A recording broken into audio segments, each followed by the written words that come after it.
अध्याय 1 भाषा, व्याकरण एवं वर्ण विचार। Language, grammar and orthography. भाषा शब्द संस्कृत की भाष धातु से बना है जिसका अर्थ है बोलना। इस भाष से ही भाषा शब्द अस्तित्व में आया। इस प्रकार हम जो कुछ भी किसी अभिप्राय से अपने मुख से कहते अथवा बोलते हैं वह सब भाषा है। भाषा मन के भावों या विचारों को अभिव्यक्त करने का माध्यम है। जिस साधन के द्वारा मनुष्य अपने भावों या विचारों को बोलकर या लिखकर प्रकट करता है उसे भाषा कहते हैं। भाषा के प्रकार। मनुष्य प्रायः 3 प्रकार से अपने विचार प्रकट करता है, 1 बोलकर, 2 लिखकर तथा 3 संकेतों के द्वारा। व्याकरण में संकेतों को भाषा के रूप में स्थान नहीं दिया जाता। अतः विचार प्रकट करने की 2 प्रक्रियाएं, बोलना तथा लिखना, ही व्याकरण में स्थान पाते हैं। इस प्रकार भाषा के 2 रूप हो जाते हैं, 1 उच्चरित या मौखिक भाषा, 2 लिखित भाषा, उपभाषा एंड निस्संदेहम। बोली का विकास होने पर उसका क्षेत्र बढ़ जाता है। ऐसे में पढ़ा लिखा वर्ग भी उसे प्रयोग में लाने लगता है और उसमें साहित्य का निर्माण होने लगता है। इस स्थिति में यह उपभाषा का रूप लेने लगती है। ब्रजभाषा, अवधी, मैथिली तथा खड़ी बोलियां हैं, परंतु साहित्य रचना में स्थान पाने पर ये उपभाषा बन गई है। हिंदी भाषा, हिंदी लैंग्वेज।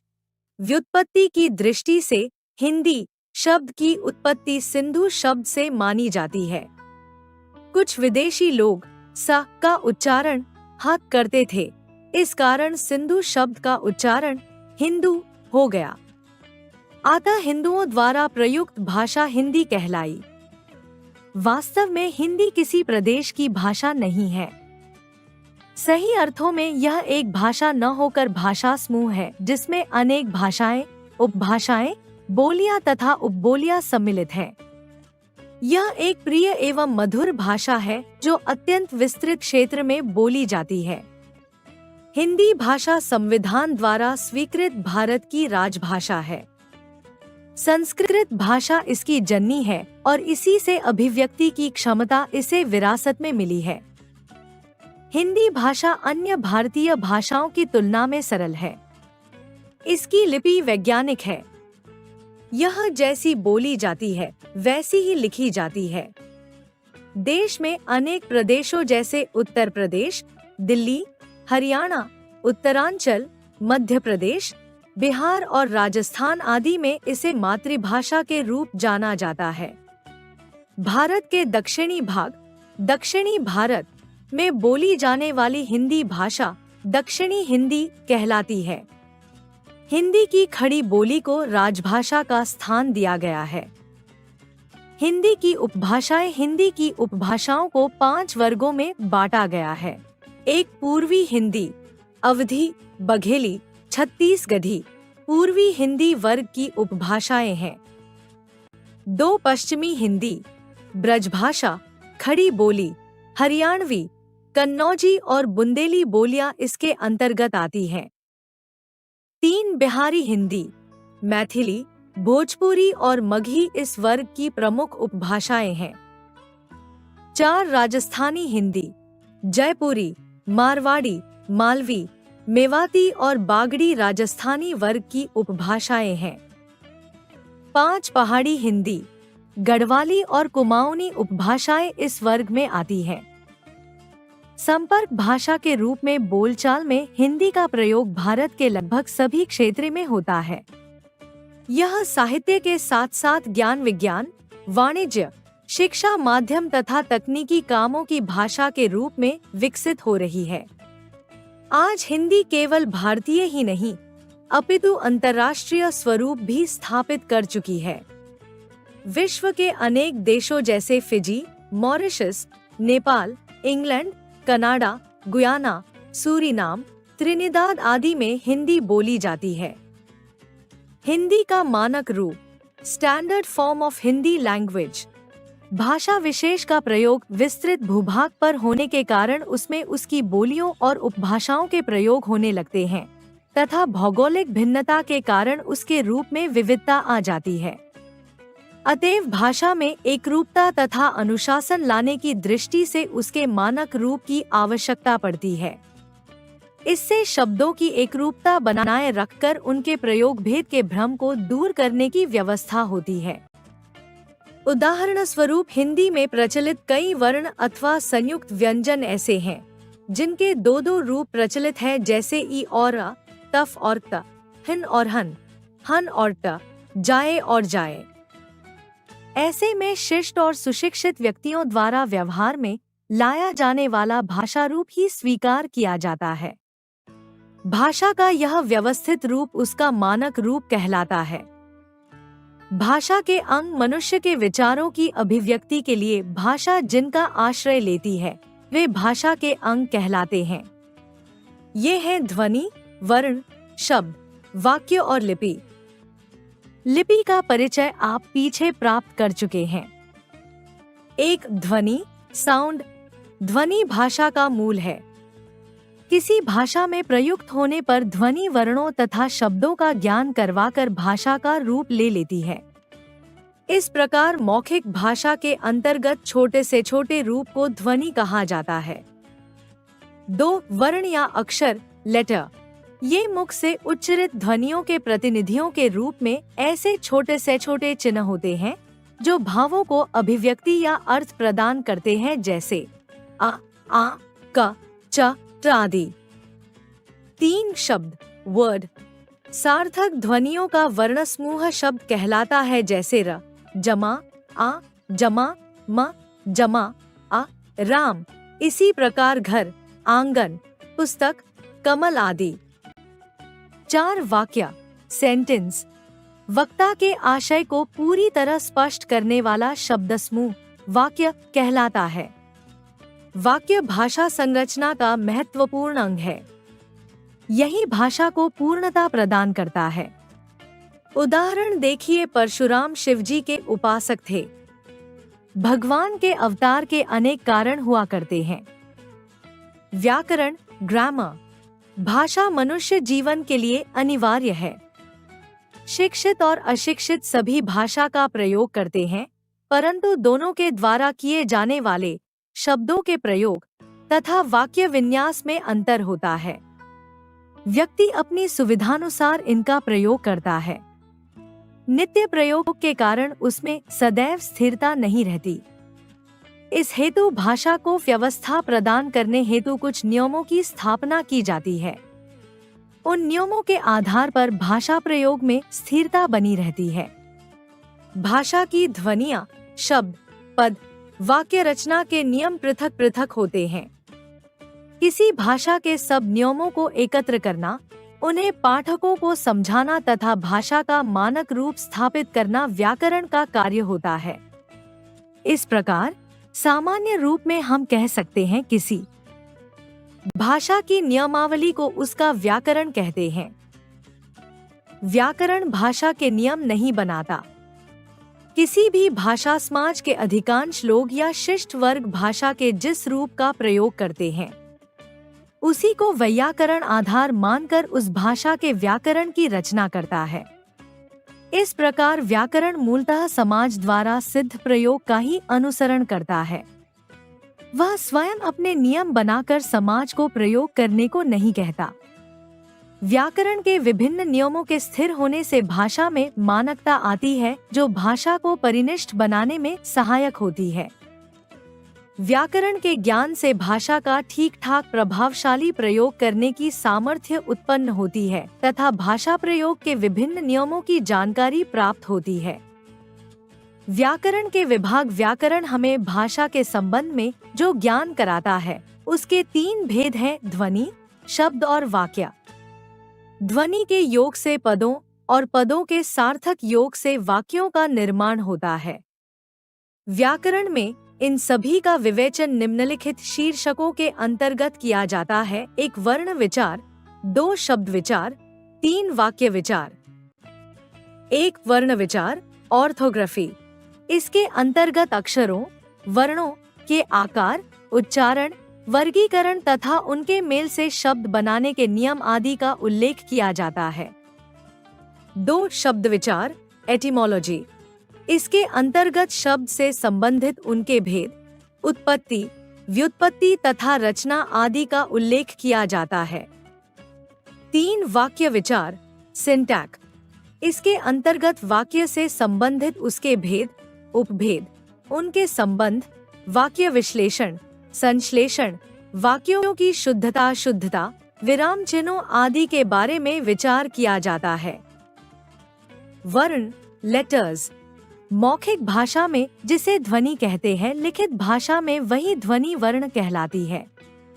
इस प्रकार लिखित भाषा की उस छोटी से छोटी मूल ध्वनि को वर्ण, स्मज्जमत कहते हैं, जिसके खंड न किए जा सके।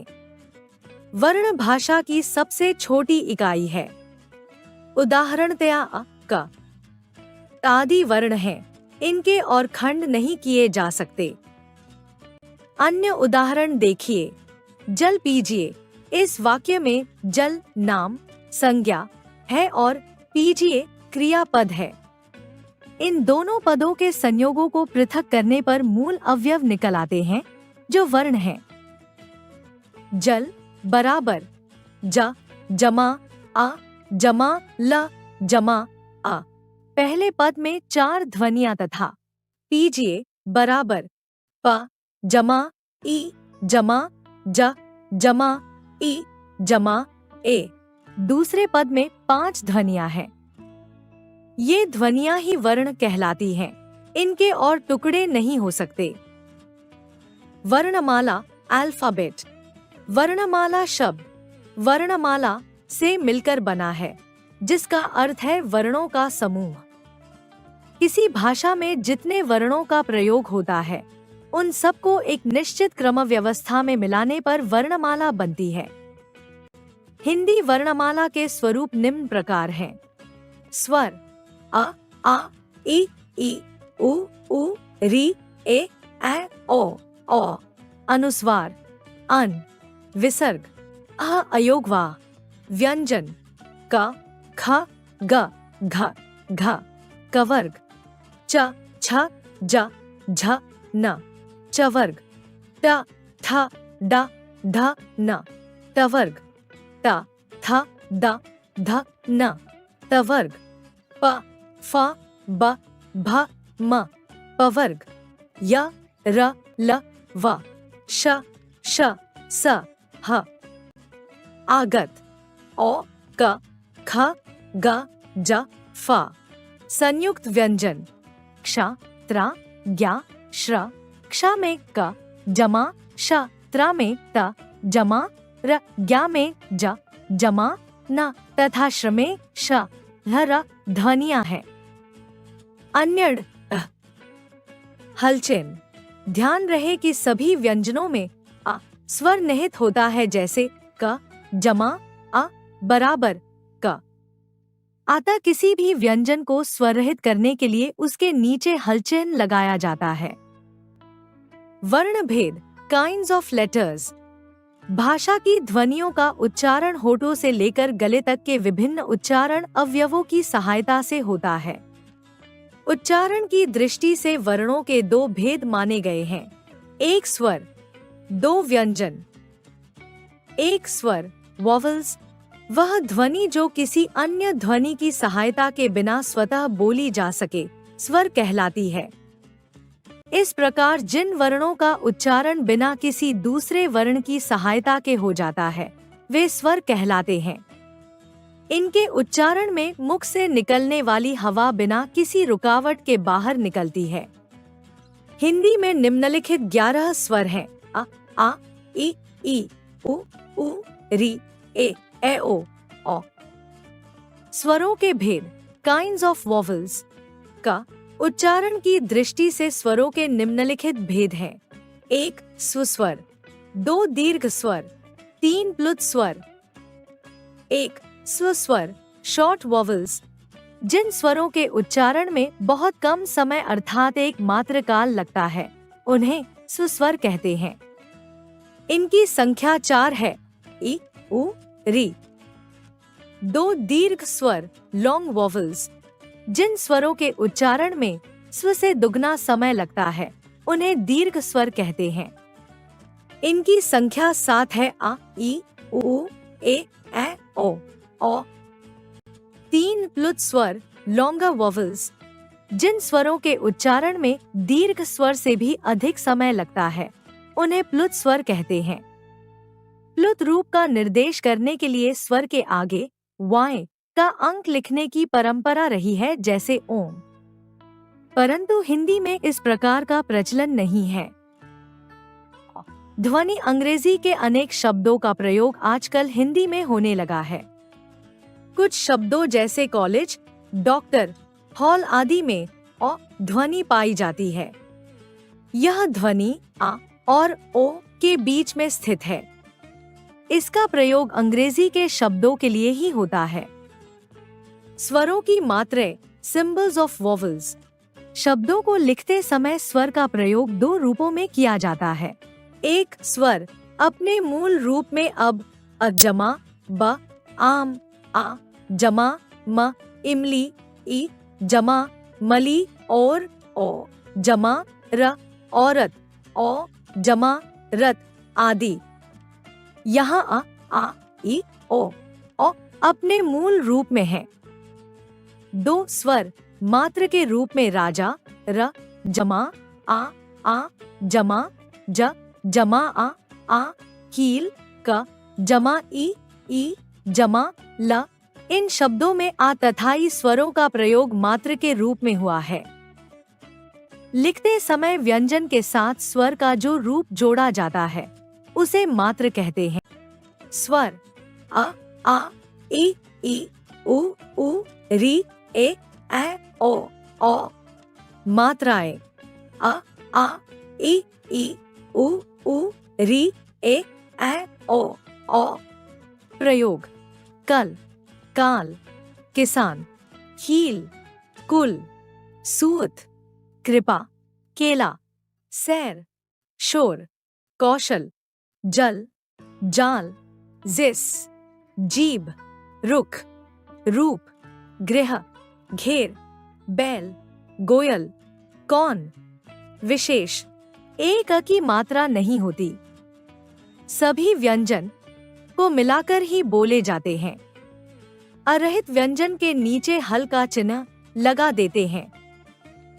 2 उ की मात्राएं र के साथ मध्य में लिखी जाती है, जैसे रुक, रुपया, रूप आदि। 3 री की मात्रा र के साथ नहीं जोड़ी जाती। 4 श के साथ री की मात्रा जुड़ने पर भिन्न रूप बनता है, जैसे श जमा री बराबर श्री। उत्पत्ति या रचना के आधार पर स्वरभेद। उत्पत्ति के आधार पर स्वर के 2 भेद हैं। एक मूल स्वर, 2 संधि स्वर। एक मूल स्वर जो स्वर दूसरों के मेल से नहीं बने हैं उन्हें मूल स्वर कहते हैं।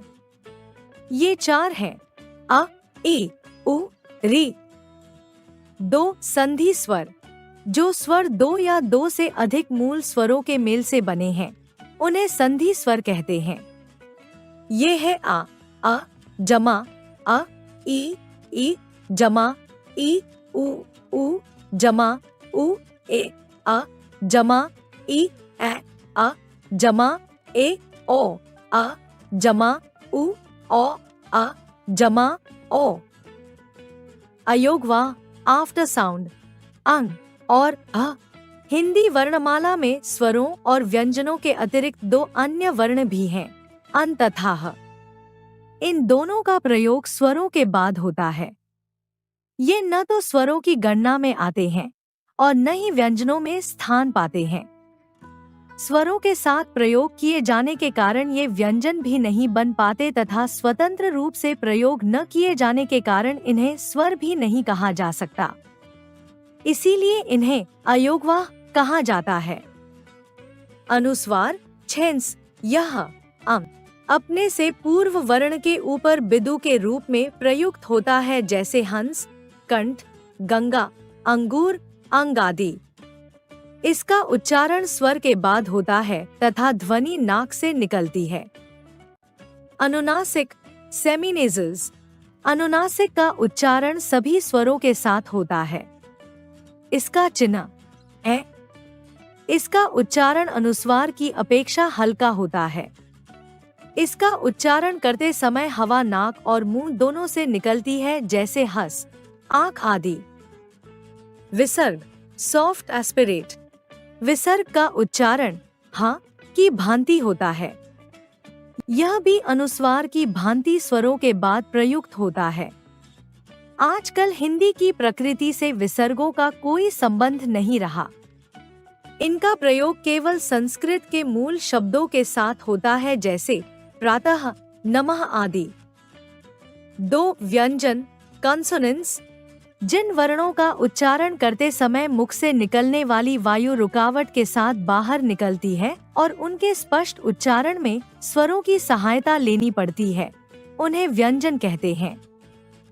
व्यंजनों के भेद काइंड्स ऑफ कॉन्सोनेंट्स। व्यंजनों के अग्रलिखित 3 भेद हैं।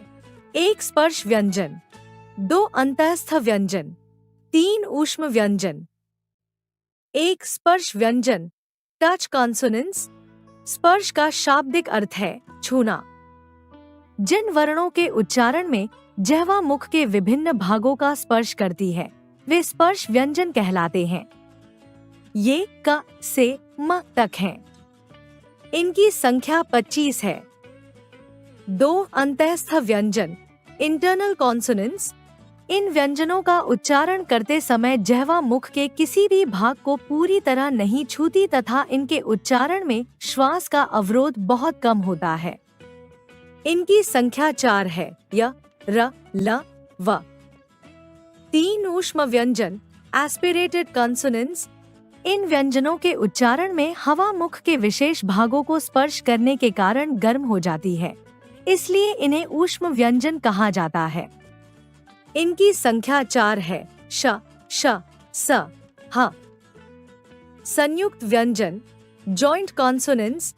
2 या 2 से अधिक व्यंजनों के संयोग से बनने वाले व्यंजन संयुक्त व्यंजन कहलाते हैं, जैसे क, ख, ग, घ, व। कवर्ग च, छ, ज, झ, थ। चवर्ग ट, ठ, ड, ध, न। टवर्ग त, थ, द, ध, न। तवर्ग प, फ, ब, भ, म। पवर्ग। स्पर्श व्यंजन 25, य, र, ल, व। अंतःस्थ व्यंजन 4, श, श, स, ह। ऊष्म व्यंजन 4, क्ष बराबर क जमा श जमा अ। क्षत्रिय त्रा बराबर त जमा र जमा आ। तृण ज्ञा बराबर ज जमा न जमा आ। ज्ञान श्र बराबर श जमा र जमा आ। श्रवण द्वित्व व्यंजन डबल कॉन्सोनेंट्स। जो व्यंजन 2 समान व्यंजनों के संयोग से बनते हैं, वे द्वित्व व्यंजन कहलाते हैं, जैसे कक बराबर कक बराबर मक्का चक्कर चक्की शक्कर। तथा बराबर तथा बराबर पत्ता कुत्ता 70। लल बराबर लल बराबर गल्ला हल्ला तल्लीन। स्वनिम ध्वनियां वोवल साउंड्स। हिंदी में कुछ अन्य ध्वनियां भी विकसित हो गई हैं। ऐसी ध्वनियों को स्वनिम ध्वनियां कहते हैं। अस्वनिम ध्वनियां हैं। ये दोनों ड ध से विकसित हुई हैं। उच्चारण के समय ड ध ध्वनियां शब्द के शुरू में तथा शब्द के बीच में संयुक्त व्यंजनों के रूप में आती हैं। शब्द के बीच तथा अंत में ये ध में बदल जाती है, जैसे ड, डमरू, डलिया, अड्डा, सड़क, पकड़, मोड़ आदि। ध, आ, ढक्कन, ढेर, गड्ढा, गढ़, पढ़ आदि। आगत ध्वनियां रेसोनेंट साउंड्स। हिंदी में ऐसी ध्वनियां जो पहले प्रयोग में नहीं थी, अरबी, फारसी, अंग्रेजी आदि शब्दों के कारण प्रयोग में आने लगी हैं। इन्हें आगत ध्वनियां कहते हैं।